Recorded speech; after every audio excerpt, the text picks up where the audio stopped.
Welcome to the USU Career Studio podcast that helps you navigate your career path. If you enjoyed this episode, make sure to tell your friends and family all about it. Subscribe to our podcast on Apple, Spotify, YouTube, or anywhere else you listen to get access to our newest content. Thanks for joining us for our Friday face-to-face episode. I'm Marissa Armitstead, your host, and I am excited to welcome alum and dietitian Heather Lieber to the show. Welcome, Heather. Hello, thanks so much for having me. So excited to have you here. So this month, we are focusing in on the College of Agriculture and Applied Sciences and really looking at some potential career paths that those degrees can really help support as we think about post-graduation opportunities. So, Heather, with that being said, I would love to have you describe your educational journey with us. Maybe if there's like 2 or 3 words that kind of come to mind that kind of encapsulate that experience, that's great. But just give us kind of a snapshot of what was your education like at USU? Okay, great. If I had to come up with a couple words, I would probably say involvement, food, and fun, probably. So I love it. Just to kind of expound upon that, I ended up in the major of nutrition and dietetics. I've always had an interest in science and also health and wellness, and it was just a really great marriage of the two. So that is what I ended up in as my major. I was able to be involved in some extracurricular student involvement activities, which I learned a lot of great lessons about as well. And there was a lot of food involved in my major, and it really excelled and helped me to find my love of cooking, which has also helped me in my current job right now. As far as fun, I overall just love my experience at USU, both in the classroom and involvement and just in the city of Logan. It all was such a positive experience. So that's a short snippet of my experience there. No, I love that. And so kind of as a follow-up question, I'd love to hear a little bit more about what activities were you involved with? You kind of mentioned some extracurriculars. Can you dive a little bit deeper there for us? Sure, yeah. So I was involved with the A-Team student orientation for a couple of years, and that kind of helped me to really get oriented to student leadership and as well as just get me out of my shell and talking to people and marketing the university and just sharing my love of USU with anybody and everybody. So I was able to do that for a couple of years. I was involved as an undergraduate teaching fellow as well as a teaching assistant for a couple of different classes, the more culinary-based classes within my major. I was able to be the academic senator for 2 years for the College of Agriculture and Applied Sciences. So that involved, chairing the student council within the college, sitting on the academic senate, working with policies for the student body as a whole. And overall, I think, a lot of those skills that I learned there in leading groups or facilitating different programs or changes, a lot of those skills are what really helped me to get my job currently and also just excel in my job currently. So that was a huge part of my education, was those out of the classroom experiences that I was able to proactively seek out. Yeah, I love that. And I love that you're touching on different aspects of kind of growing as a professional. Absolutely, education can be a huge part of that. But there's also other great places to gain different skill sets. So this is a great lead in. I really would love to chat a little bit about your current position with Harmons as a dietitian. Describe for us, for maybe the person who has never really heard of a position like this, what does a dietitian do for Harmons? Yes, this is a great question. So in the program of nutrition and dietetics, you're ending with your credential of registered dietitian nutritionist. A lot of jobs as a registered dietitian nutritionist are in the clinical setting. That could be inpatient, outpatient. There's also food management, food service management roles. My specific role is called a retail dietitian, and it's definitely less common, especially in Utah, but it is an absolute perfect fit for me. So what I do is I work with Harmons Grocery, which is a specialty grocer exclusive to Utah. And part of it is a corporate wellness job. So we promote wellness and nutrition services to our employees.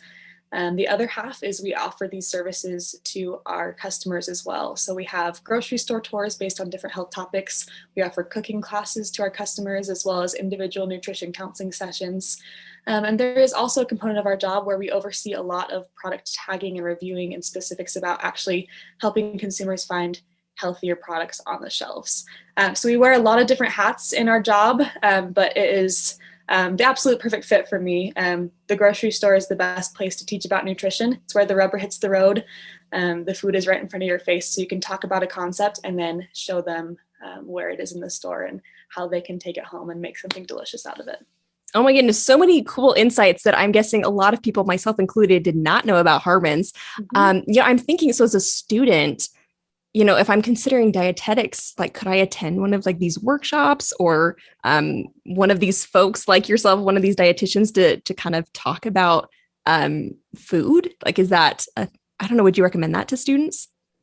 Definitely, yeah. If you have any interest, we offer free shop with a dietitian events, and those are kind of those grocery store tours that I was talking about. Okay. On our website, harmonsgrocery.com, those are open to the public, and we have our events online. So it's always fun to talk with students who have interest in this area and kind of share some insight into my job.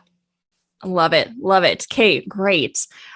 Digging in a little bit more to the skills of this type of work, I'm curious, on the one scale, what are the must-haves? Like, in order to be a dietitian, you have to be able to do X, Y, and Z. And then if you have any bonus skills that you're like, technically it wasn't in the job description, but I'm so glad that I have the skill, what comes to mind? Sure. So I would say something that's necessary as a registered dietitian nutritionist is to be able to stick to your guns in conversations with differing ideas. So the big difference between us and any self-proclaimed nutritionist or people who have interest in nutrition is, we have a code of ethics where everything is evidence-based. So we refer to the body of scientific research for our nutrition guidelines and what we recommend to people. And there's a lot of integrity in that. And it's very cool that we have the knowledge to be able to help people to find that information. But it takes a little bit to be able to stick to your guns and stand up for those ideas, competing with a lot of information out there. So that's definitely a necessity, is being able to hold your own in conversations with differing ideas. As far as, nice to have skills, it definitely depends on your position. For my position specifically, it's just being personable. If you're meeting with someone one-on-one, building that rapport and making sure they know you're personable and open-minded, that's what helps people to really open up and share. And that's where you can really cover some ground in facilitating behavior change and all that good stuff that I love. Absolutely. Yeah, I love those different skills, and I can see how they would be really beneficial. And kind of on a similar vein, I'm curious, as you look at like your workday, and maybe your workday kind of shifts from day to day, but what are some of the favorite parts of the job for you? My absolute favorite is the cooking classes. We're able to team up with our chefs, and we'll teach these cooking classes in these beautiful cooking schools. And it is just so happy, and it's so delicious, right? You're convincing me with your face right now. You don't have to even tell me. It is just so fun. I think it's the most effective medium for nutrition education, because if someone's actually tasting something that's delicious and corresponds with the concept you're talking about, it's an easy sale, right? Yep. So this past month, a couple of classes that I've been able to do are Mediterranean burgers and fries, Greek feta salmon burgers, loaded street carp sweet potato fries with a big old vegetable side salad. We have a Hawaiian hideaway with a bunch of rainbow roasted vegetables and a sesame glazed salmon. It's this stuff it just seems so fun, but it's not just for fun. It's so fulfilling to be able to teach these meaningful concepts to people within that environment. So hands down, that's my favorite part. I love how big your smile got when you started talking about this. So Heather, what I'm learning, if nothing else, if I need some new dinner ideas, I need to send you a quick email. There you go. Yep. Happy to be a resource. No, I love that. Okay, so let's take it from the other side of the spectrum. Maybe what is the less favorite part of the job? Sure. I think, this is in my role, but it's in any role within the field of nutrition, is you come across a lot of people who aren't receptive to your information. And that's tough, because you have information and knowledge that can be so impactful in people's lives. But if they have their own ideas, if they're not being willing to be receptive to your knowledge, if they're not open-minded enough to adopt change, there's not a ton you can do. To a point, people have to make the decision to kind of adopt these nutrition and wellness related changes. So I think the toughest part is you can't reach everybody all at once. And that can be a tough pill to swallow, but it's just part of the job, right? And it makes it worth it when you do come across those people that are receptive and are in a place where they can really benefit from your knowledge and nutrition. So. Absolutely. Yep. Great insight. Okay. So I would love to hear, thinking about your current job, what is something that has kind of pleasantly surprised you? You weren't really anticipating it being a part of your job, but you're so glad that it is. So this is kind of a funny one. Specific to my job at Harmon's, again, this is a pretty unique dietitian role. Many dietitian roles are in a clinical setting, but around the holidays, we actually go into the fresh departments and just help with whatever's needed. So I'll spend, an 8-hour day chopping vegetables to go in the dishes that people buy for holidays. So that's just kind of a Harmon specific thing that's been a ton of fun, just to get insight into, their quality products that they make and kind of the food service side of things. It's been really fun. There's also just different opportunities that I just never thought I would be involved with as a dietitian. I've had a lot of involvement with the team that brings in different supplements for the store. So it's really fun to be able to see these different sides. I never thought I'd be on the retail side trying to sell products, but it's a cool role to be in because I'm trying to sell the healthy products. So it's cool to be able to want to sell product, but also have the underlying motivation of increasing people's health, right? So Yeah, I actually believe in the product. I love that. Yep, that makes total sense. Good, good, good. Okay. I would love to hear. So let's say a student is thinking about becoming a dietitian. It sounds interesting. Maybe they've gone and job shadowed. I don't know. But let's say, okay, suddenly a dietitian is off the table. You can't do that job anymore. It no longer exists. What kinds of similar work maybe would you explore, or for that student who's still exploring, kind of recommend? That's a good question. For me, I think similar roles have to do with just overall wellness, right? So there are people within corporate wellness roles who work more specific to workplace wellness that I think can have a really meaningful impact in the same way, or people who work within community health programs that also have a really good impact without having kind of that registered dietitian credential. For my specific interest, it would be something along the lines of culinary education, right? Or something to that effect. I think that's a great component of it as well. There's a lot you can do just with overall health and wellness. I'm really partial to actually getting that credential, the registered dietitian nutritionist credential. I think it's an amazing program and it's a great avenue to go through to have an impact. But anything having to do with health and wellness is incredibly fulfilling. So. Great. Yeah, I love that. And I love that aspect too of having the credentials and like you said, understanding the science behind it, maybe not just being an Instagram influencer, but actually having the knowledge to support what you are sharing, because you can influence a lot of people. So I really appreciate that. Heather, I would love to hear one thing, or actually maybe kind of going back a little bit. Let's talk about a lesson that you wish you would have learned earlier on in your degree.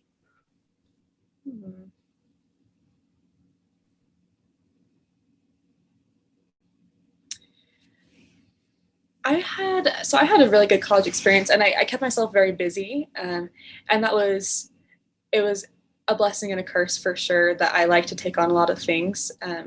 But I think, something that is important to remember is quality over quantity sometimes.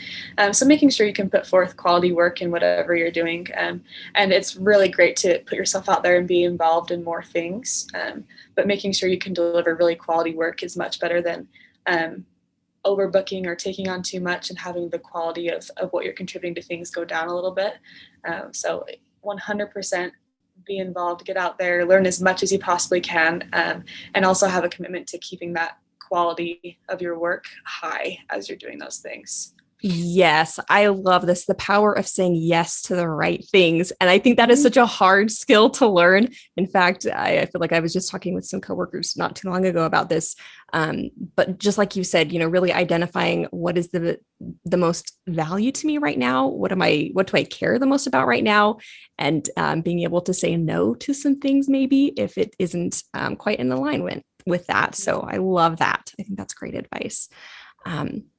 Okay, so before we hopped on the call, Heather and I were trying to brainstorm a really fun dietitian question, and we struggled a little bit, but we came up with something that I actually am very just genuinely curious about. So, Heather, the question to you is, what's one thing people might be surprised to hear you eat as a dietitian?